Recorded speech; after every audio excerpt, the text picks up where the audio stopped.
Talking to the Dead, Chapter 8. We left off mentioning that we would pick back up discussing soul plans. So that is where we will aim our focus today. Again, for new followers who are joining in on this series, these chapters build and layer upon each other. So if you haven't watched the previous chapters, it's certainly important to step back and take a moment to do so. It will give you the most effective results in understanding what we're about to cover in this chapter. So as Kelly had a near-death experience in 2008 after committing suicide, one of the things that was clearly shown to her during that near-death experience was soul plans. Since that time, her understanding of that has deepened, just like all things. Returning to her body returned her to the linear, yet completely in a new way. Her ability to now receive and perceive information that appeared to once be veiled was now clear. Understanding what the incarnation is about, why the apparent human being humaned, experiences the way that it does, why it appears like themes or loops or circles seem to be appearing in their stories, and why specific characters seem to arise throughout the chapters of their lives as an avatar. Certainly we can assume that all of this is absolutely, completely happening arbitrarily, that coincidences are a real thing, that all of this is coming through our own free will. There is no one here that feels the need to debate if those are in fact your entry places into the discussion. There's nothing here that needs to change your opinion. There's nothing here that needs to debate. And there's nothing here that really feels the need to discuss it much further than we will here. As all of the YouTube videos for the past 10 plus years have pointed, in fact, to what we're about to cover on some levels. In Kelly's near-death experience, she had several visitations or abilities to communicate telepathically with those on the other side, as we refer to it, who were helping her to understand, when returning to the physical body, why the story of Kelly would have even chosen to do this thing we call incarnation, being human, having a human experience, etc. What was interesting here was the return to the physical vessel allowed Kelly to experientially know this information versus to have a gut feeling about one way or the other.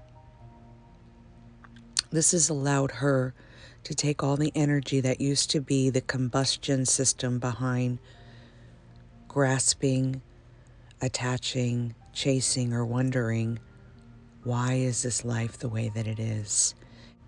And all of the energy which appeared to be misappropriated now appeared to be fueled in a more profound, flowing direction towards life versus against it. We've spoken about how important that clearing piece is, which is why listening to these chapters in some linear chronological way enables the followers to be able to understand how things appear to be stacking on top of each other, even though that isn't the case. The soul plan is a collaborative journey that appears to have been constructed by the we, the us, the thing that cannot be named which we are a part of. We call it God, universe, love, boundless energy. It really doesn't matter what we refer to it as. It is our true nature, and it is what we are truly a part of. In that appearing separation, it feels like, why would I, the me, choose to incarnate? Why would I, the me, choose to come to what appears to be a blue ball orbiting about many other balls of structure and energies we call a universe, and choose to have painful experiences? Why wouldn't I choose just to come here and have unconditional love, unconditional understanding, infinite knowledge, wealth of information, and a remembrance of my true nature? Well, it's really quite simple, as all things here are. That is your truth. Why would you ask to be what you already are? You see, it isn't about wanting to resume that. The one appearing to be incarnate has never left it. It is about giving that which it has always been an opportunity to receive and perceive itself in a bazillion aspected ways, and apparently in a bazillion aspected identities. As all of this, I can't know myself as anything specifically or uniquely. There's no ability to even remember what it's like to feel having arms or legs or movements or experiences, intimacy and love, depth of understanding, and the ability to tap into and engage with all of that in what appears to be a unique experience of self.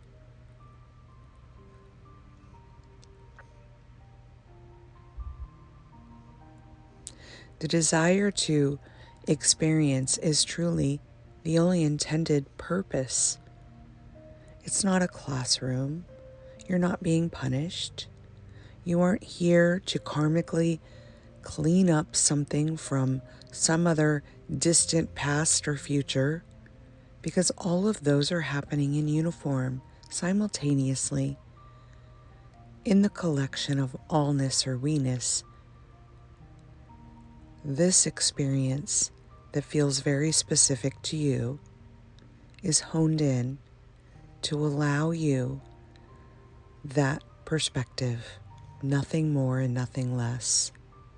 There's nothing to be punished about for those experiences, nor the other actors who step into the play to carry out the acts. They are in fact also a part of the grand allness that we refer to as God. Yes, even those characters that deemingly seem to be evil, those ones that feel as though they don't even deserve to be part of the collection of the grandest, boundless aliveness that's ever been known.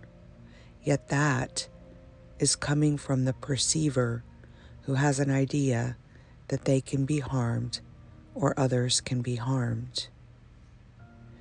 Now, all of this being said, the story of Kelly would never, ever say this to someone in their own pain and in their own moment of collapse. The disruption that appears to be arising on the screen in the play of that character is met with love, honored with that love, because that too is an aspect in the story of Kelly. Whether that character is resisting or attaching or seeming to be the one harming, the story of Kelly greets all with the same level of openness. The idea that that identity or that aspect is doing anything wrong has dissipated. It's dissolved. Now, it doesn't mean it doesn't arise in the story of Kelly. As we've previously mentioned, that story continues to play out for her.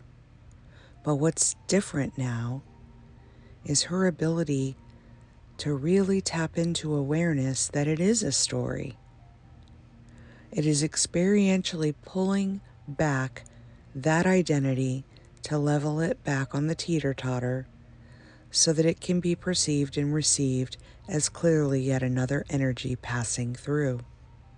No rightness or wrongness, no goodness or badness, no attempt to punish or to congratulate, just aware, and aware of all of its thoughts about that. So I'll say more on this because I've had many people message me with comments like this. How can you deliver such a message when there are people being harmed, when there are people being killed, when there are all these life crises going on? How can you be so selfish? How can you be so caught up in that? How would you tell some child who's currently being molested as you once were? How can you ...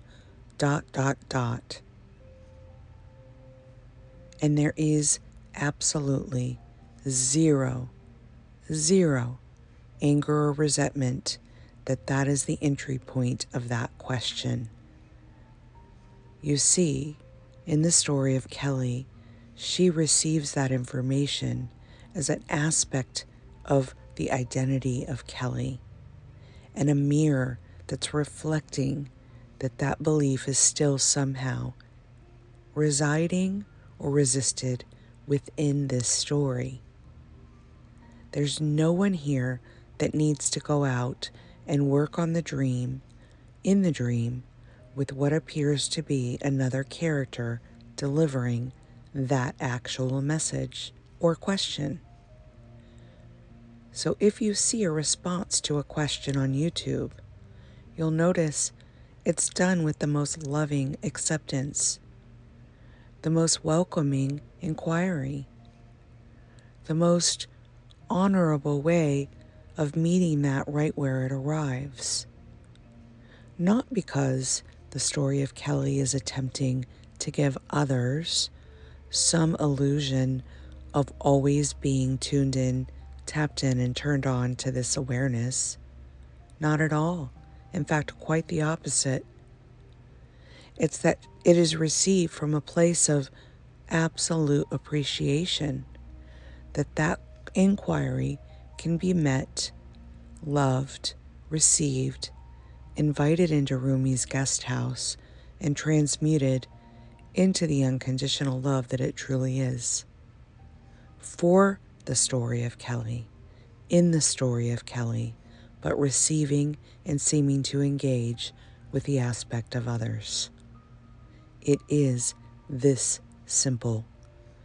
The mirror, broken into aspects, plays with itself, engages with itself, meets and greets itself, until every story about another has been seen as part of this story about us, which we are all a part of.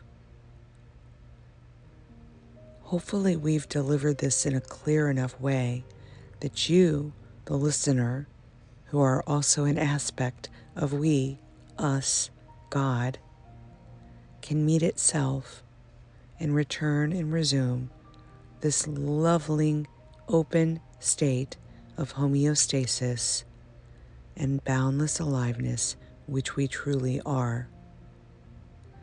But as we do, we always point to stories in the story of Kelly that elaborate on this in a meaningful way so that it is allowed to be deepened in a way that delivers something that is tangible for the mind to linearly grab a hold of. So when Kelly returned to the physical body after her suicide, after her awareness that leaving the body was not an option, and continuing on with being human seemed to be the way of it, at least for now. She also was still confused. You see, although the infinite wisdom was completely at her disposal, her knowingness to tap into that was yet to be developed. We mentioned an operator's manual did not return with her physical vessel, nor did her understanding of everything that had been downloaded in what appeared to be a near-death experience. And yes, that too is part of the story. So over the last 14 years, that has been the deepening here in the story of Kelly. And there has been an honoring of that deepening with the engagement of those she calls her God Squad. They, as aspects in the story of Kelly, yet part of the allness of this we, have been teachers to her.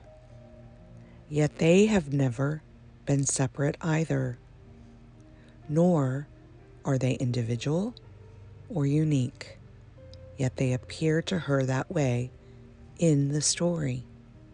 Bernadette, her birth guide, part of the we energy.